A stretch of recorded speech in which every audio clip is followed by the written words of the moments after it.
Morning, everyone. So we are out again.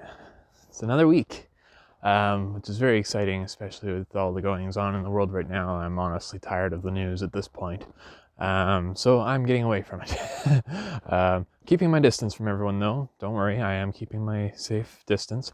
But I am getting away from all the news and everything else. So I'm out today, out exploring what's known as Baseline, which is honestly not very far from my home, and it runs, I don't even remember the southern extent, I'll be honest, but it runs all the way up to just the west side of Midland, just a couple clicks out of town, and let's see, running south it goes part of the way to Barrie. I just don't remember exactly where it terminates, but anyway, nice beautiful road to drive along.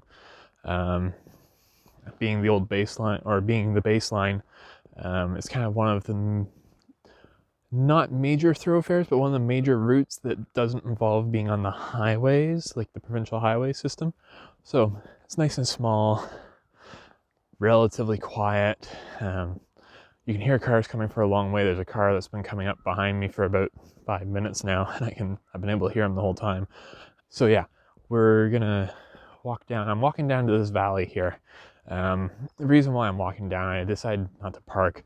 Sometimes people do get zipping along this road really quick, and when they do that, you come down this valley. It's smaller than it looks, but they come down the hill, and I don't want to have my car parked right at the bottom of the valley, especially if there's someone coming. So I drove through it and up the other side and pulled over on a spot that I could actually pull right off of the road, which is rare on a road like this. There's normally not enough space that's not in a ditch that you can actually pull off the road and be off the road, but I found a nice spot. So the reason why I'm here, I was driving here actually last week, and there's all these little valleys, and most of them have small rivers or streams running through them, and I saw the one and it just had a nice curve to it. At the time there was a bit more snow. Speaking of snow, it was snowing yesterday and it was a bit ridiculous, and then it changed to rain. It was weird. But anyway, so there's this nice river valley here, and a lot of the snow has melted, but still, I'm going to see if there's a shot here. As you can tell from the clouds, it's a lovely gray day here. The sun hasn't even risen, actually. But it's just a nice gray day, nice soft light. I can get some long exposures still. So we're going to try it out, just see what we get. Because looking off behind me here, we've got the lovely curve of the river up and back, and we've got the nice wall of the valley here. So we're going to take a look and see if there's anything here. May take a little bit of trial and error, but we're going to give it a shot and see what we find. So yeah, I'm going to put you down, going to look for a composition, and we'll see what we get. Chat soon. Okay, so to give you an idea here, I've got my camera set up on the side of the we're on the side here of the bank, so it's a pretty steep slope down in front of me here, which is all good. I've got the 24-70 on today, set at 70 mils, currently f11, ISO 50, and we're at, let's see, it just brightened up a little bit. I'm at 2 seconds with a 2-second timer. I'm focusing down where the fence row is over there. Kind of hard to show because I'm reaching around so much. But I've been focusing on that fence row right where it's down at the water's edge.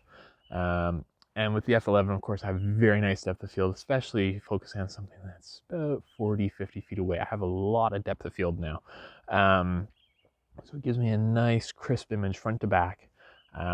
Being the 2 seconds, the water isn't moving very quickly today because there's not a ton of melt right now, but it is moving enough that it is blurring nicely at 2 seconds as well.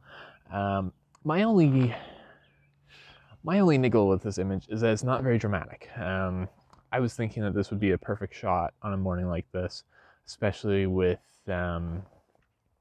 a little bit of fog. If I had a little bit of fog, it would have been perfect, I think.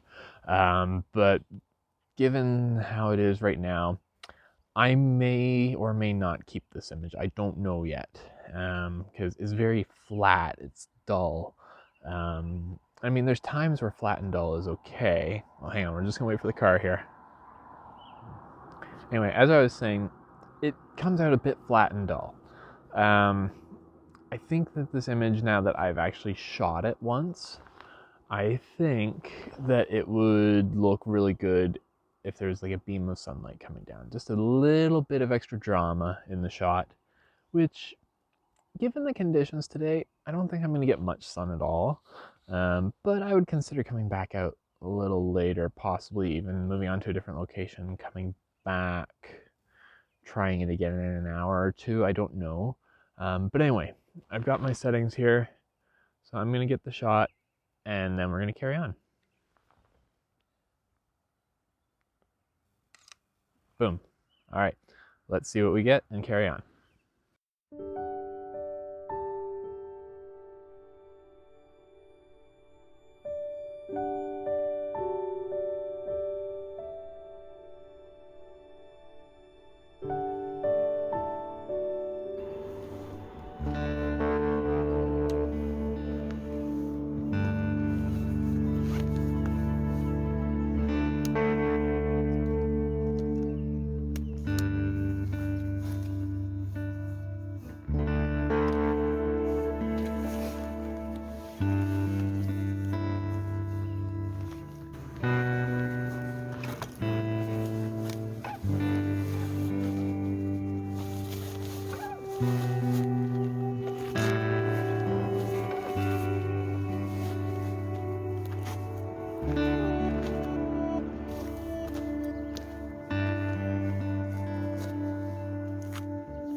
After departing the location with the valley,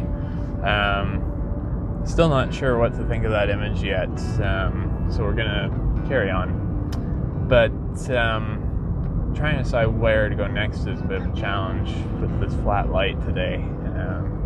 If there was a bit more drama in the sky, I think I would have liked to have gone to the tiny marsh, but I just don't know that, I don't think that there would be much to see there today. So the thought process right now is to do a bit of a duck and weave. We're gonna head up, not quite to Midland. We're gonna follow baseline up and go across a couple of the back roads. We're gonna zip across through the Hog Valley, probably end up somewhere near Rumney or Reeves Road, possibly. We're gonna see where we end up here, but don't know that there'll be light. But there are some scenes over in that direction that I think are worth exploring, so we're going to carry on over there now and see what we get. All right, so exploring more locations, as always, never stopping. So I am actually at the Sault Ste. Marie among the Hurons northern gate, so to speak, on the lakeside of the highway. So from here, it's just a parking lot. There's a couple of, well, there used to be lots of docks. Now there's just the remains of one dock that you can walk out onto, and the Wye River where it goes into Georgian Bay. And the reason why I stopped here was actually because I want to photograph on the other side of the highway bridge, because you can walk under it. And I wanted to walk over there and photograph up into the marsh, looking through the trestle bridge. And I'm probably going to go do that. But as I was getting out of the car, I was like, you know what? I really should just check out this dock. So I took a little bit of a wander. It was only 50 feet from the car. And lo and behold, I found this lovely little bush in the water. The reeds and then the old pilings from the old docks way out in the river. And so I've got this beautiful little composition, an ISO 100, f11, manually focused at 1/8 of a second, 2-second timer, 2-second timer, so that even though I'm on the tripod, I don't rock it. And I'm gonna be honest with you, the dock is quite slippery. I've nearly slipped a couple times. I've got the rubber feet off of my tripod right now, and I'm using the spikes because I don't want it to slip and fall as it is. my tripod feet are right on the edge. It's a little bit precarious here. So, experiments have been made. Experiments have been made, people. And I'm actually quite happy with this. Again, I still don't have really dramatic light, but the reflections are quite pretty in the water. So I'm going to experiment with it and see how it looks.